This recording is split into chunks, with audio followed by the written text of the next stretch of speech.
Hey everybody, what's up? It's Shane with Ignition Athletics, and today I want to talk to you about shin splints. I had a friend asking me about them the other day, so I thought I would go over them with you, and discuss what they are, how you get them, and how you can avoid them, and how you can relieve the pain if you do have them.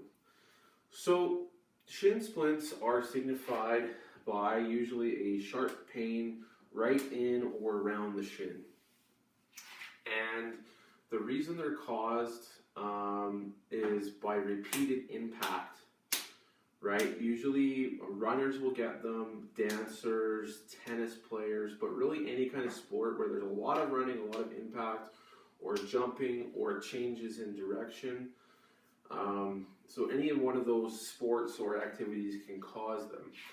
And the reason that you get them are going to be usually one or two reasons. The first one, which is a little easier to deal with and you have more options, is just basically swelling and tightness in the tissue.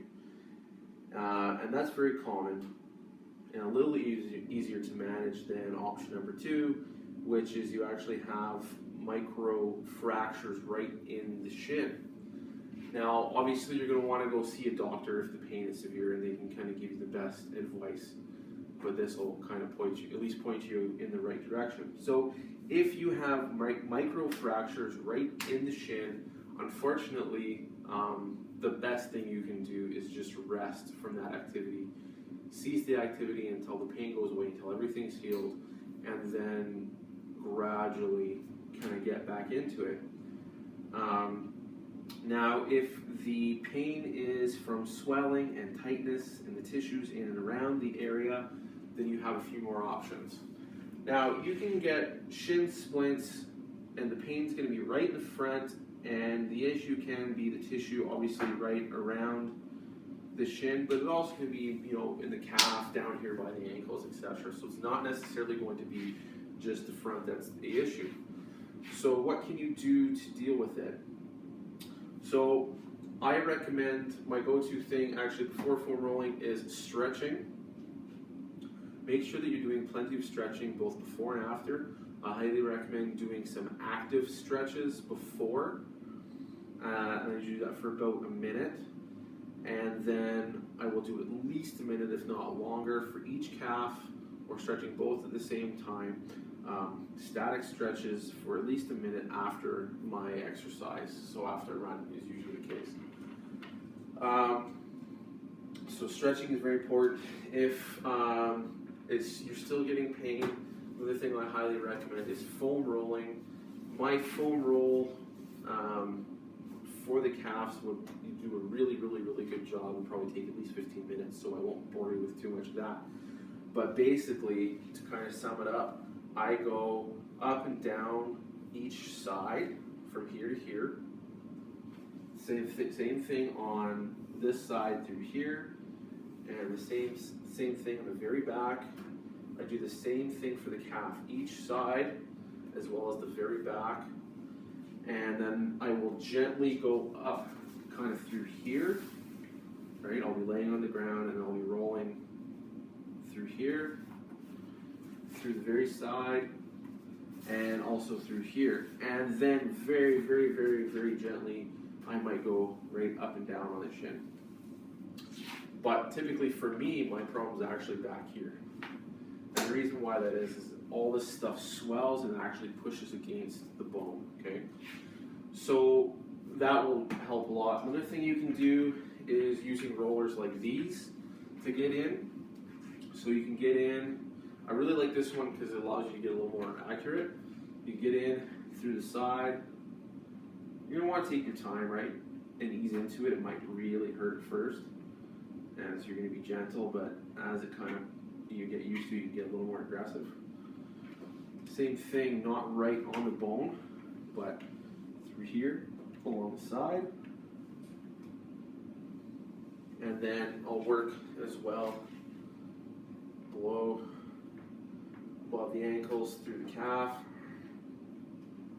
and kind of dig in there. The same way that I described with this, but I'll kind of, take my time on every angle. So these guys will help out. If you guys don't have one of these, just as a substitute until you get one, it's just a bread ruler. Okay, it's not going to be as nice as one of these, but it will kind of help do the trick. So there's those. There's stretching, foam rolling. Some people recommend ice. I would say, like, if you've kind of just feeling the injury come on, then yeah, you're going to want to use some ice. You can use some ice, but if it's something that's kind of ongoing, I personally really recommend heat.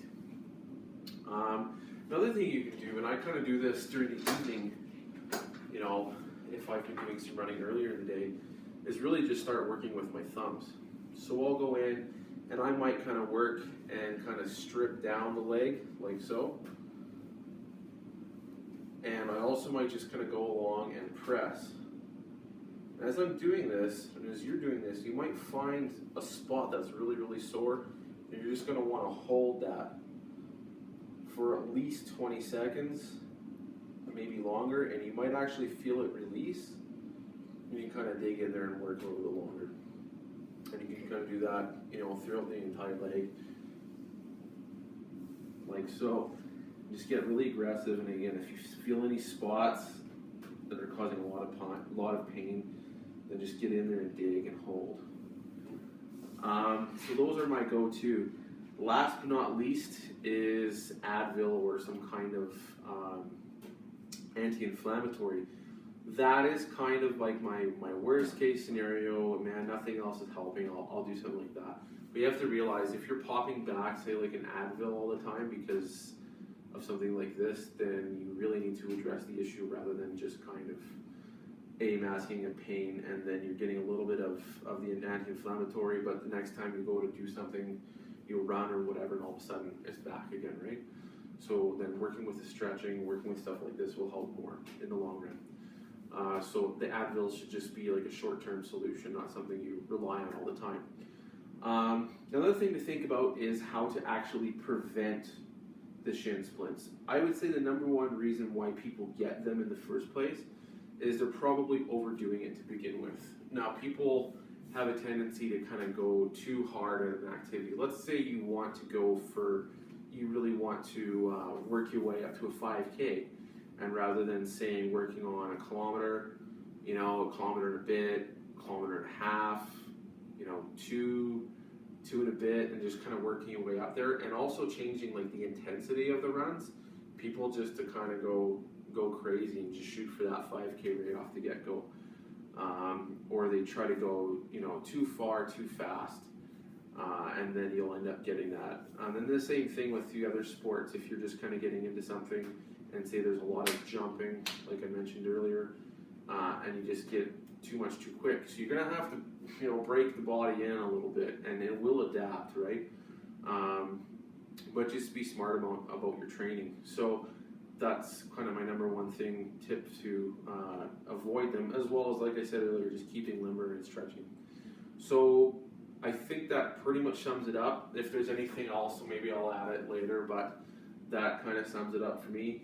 And if you guys have any questions about it, feel free to drop them below, and I will definitely answer them.